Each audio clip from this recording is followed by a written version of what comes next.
Barreras del entorno y lenguaje en discapacidad. Recordatorio. La discapacidad surge cuando una persona con deficiencias interactúa en un entorno que le presenta barreras de diferente tipo. Vamos a revisar ahora cuáles son las barreras que enfrentan las personas con discapacidad. Las barreras son factores en el entorno de una persona que, en su ausencia o presencia, limitan la funcionalidad y pueden originar discapacidad. Las barreras pueden manifestarse de diferentes maneras, como por ejemplo a través de las actitudes y prejuicios que hay hacia las personas con discapacidad, el uso de términos inadecuados, la falta de servicios de apoyo y las estructuras de la sociedad, por mencionar algunas. Aquí podemos revisar tres maneras en las que se pueden clasificar las barreras. Primero tenemos las barreras de actitud, que están conformadas por los estereotipos, que son las creencias que tenemos sobre alguna cosa, los prejuicios, que son las actitudes negativas que tenemos hacia esas ideas, ¿no es cierto? Y la discriminación, que se da siempre a través de los estereotipos y los prejuicios. La otra forma de la otra forma La otra forma en la que podemos ver cómo se manifiestan las barreras son las barreras sociales, que pueden ser divididas en barreras de tipo políticas, programáticas y de la comunicación. Y finalmente tenemos las barreras del entorno físico, que se pueden subdividir en barreras urbanísticas y arquitectónicas. Las barreras urbanísticas son las que se encuentran en la calle, por ejemplo, y las arquitectónicas son las que se encuentran dentro de los hogares, de los locales o de los edificios. También tenemos en este tipo de barreras las barreras en el transporte y las barreras en las tecnologías de información y comunicación. Nos vamos a quedar en esta lámina con las barreras de tipo actitudinal.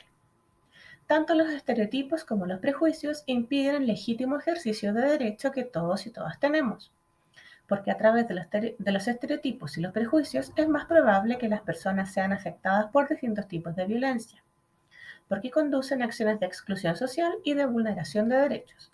Y además, los estereotipos y los prejuicios llevan a cometer acciones discriminatorias.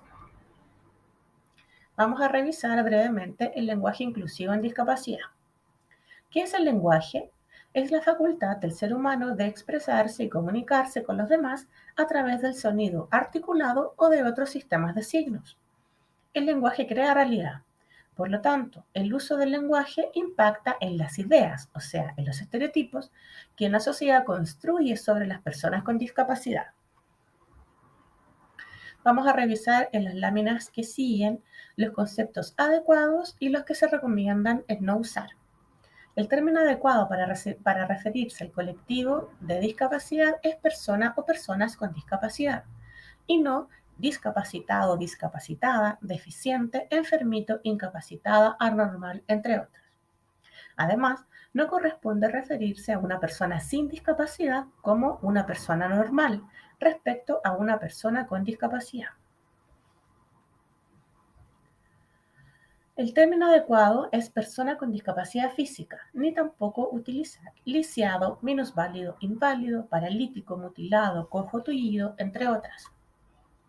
Para personas con discapacidad intelectual no se debe utilizar mongolito, mongólico, retardado, retardada, retardado mental, retrasado, es una persona down, tonto, tonta o lento, por ejemplo. Para una persona que tiene discapacidad visual también se le puede denominar persona ciega o persona con baja visión, y no el ciego, el invidente, la cieguita, no vidente, corto de vista, entre otras. Los términos adecuados también para utilizar en persona con discapacidad auditiva puede ser persona con discapacidad auditiva o persona sorda. Además, las personas con discapacidad auditiva no necesariamente son mudas.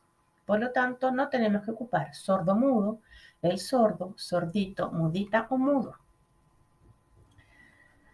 En el ámbito de la discapacidad psíquica también podemos utilizar persona con discapacidad de causa psíquica o psicosocial y no utilizar la esquizo, el bipolar, loco o loca, trastornado, esquizofrénica, el depre, por ejemplo. Tampoco utilizar persona que sufre discapacidad, ni que padece discapacidad, ni víctima de discapacidad. El concepto adecuado es persona con discapacidad. Nos vemos en la siguiente cápsula, donde te entregaremos recomendaciones de trato hacia personas con diferentes tipos de discapacidad.